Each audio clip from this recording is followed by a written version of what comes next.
আপনাদের সকলকে অভিনন্দন জানাই। প্রিয় ভাইরা আমার, আল্লাহ রাব্বুল আলামিন কোরআনে কারীমে ইরশাদ করেছেন, ওয়ালাকাদ আরসালনা রুসুলানা বিল বায়িনাত ওয়া আনজালনা মাআহুমুল কিতাবা ওয়াল মিজান লিয়াকুমান নাসু বিল কিসত। সাদাকাল্লাহুল আযীম।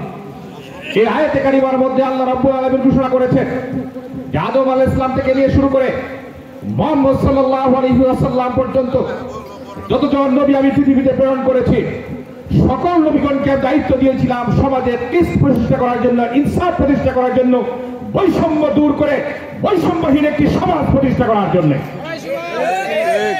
প্রিয় ভাইরা আমার, বিগত যে আগস্ট বিপ্লব হলো, সেই আগস্ট বিপ্লবের মূল থিম ছিল, মূল উদ্দেশ্য ছিল একটি বৈষম্যহীন সমাজ প্রতিষ্ঠা করা। কথা ঠিক কিনা?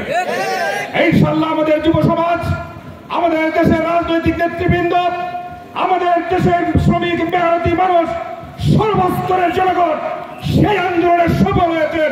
এক প্রচেষ্টা উৎখাত করে এই সমাজে একটি ইনসাফপূর্ণ সমাজ প্রতিষ্ঠা করার জন্য, বৈষম্যহীন সমাজ প্রতিষ্ঠা করার জন্য তারা যে নেতৃত্ব দিয়েছিলেন, যে আন্দোলন করে দিয়েছেন, যে জীবন ত্যাগ করেছেন, আত্মত্যাগ করেছেন, কুরবানি করেছেন, আল্লাহ রাব্বুল আলামিন সেই আত্মত্যাগের বিনিময়ে আমাদেরকে একটি বৈষম্যহীন সমাজ প্রতিষ্ঠা করার একটি পরিবেশ সৃষ্টি করে দিয়েছে।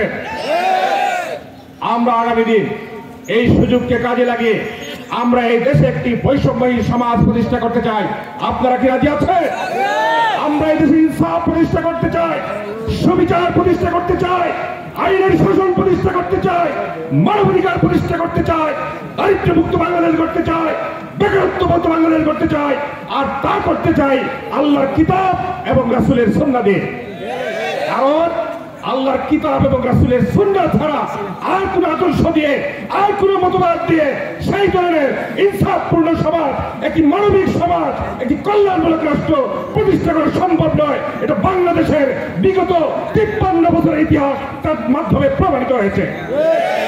আর আগামী দিন আমরা এদেশের সকল মানুষকে নিয়ে, এদেশের দল মত নির্বিশেষে, জাতি ধর্ম নির্বিশেষে আগস্ট বিপ্লবের যে চেতনা, বৈষম্যহীন সমাজ, সেই একটি সমাজ প্রতিষ্ঠা করার লক্ষ্যে আগামী দিন আমরা ঐক্যবদ্ধভাবে আমরা একটি বৈষম্যহীন সমাজ প্রতিষ্ঠা করার জন্য আমরা ভূমিকা রাখবো। এই জন্য যেই দল, যেই ব্যক্তি, যে জনগোষ্ঠী, উলামায়ে কেরাম, পীর মাশায়েখ আমাদেরকে যে নির্দেশনা দিবেন, সেই নির্দেশনা অনুযায়ী একটি বৈষম্যহীন সমাজ প্রতিষ্ঠা করার জন্য, ইনসাফপূর্ণ সমাজ প্রতিষ্ঠা করার জন্য আমরা সকলেই চেষ্টা করব, ভূমিকা রাখবো। প্রত্যেকের নিজ নিজ অবস্থান থেকে আল্লাহ রাব্বুল আলামিন আমাদের সকলকে তৌফিক দান করুন। এই কথা বলে আমি আমার সংক্ষিপ্ত বক্তব্য এখানে শেষ করছি। আপনাদের সকলের কাছে দোয়া চাই, সহযোগিতায় এই কথা বলে বক্তব্য শেষ করছি। ওয়া আখিরু দাওয়ানা আলহামদুলিল্লাহি রাব্বিল আলামিন। নাসরুম মিনাল্লাহি ওয়া ফাতহুন কারীম। আসসালামু আলাইকুম ওয়া রাহমাতুল্লাহ।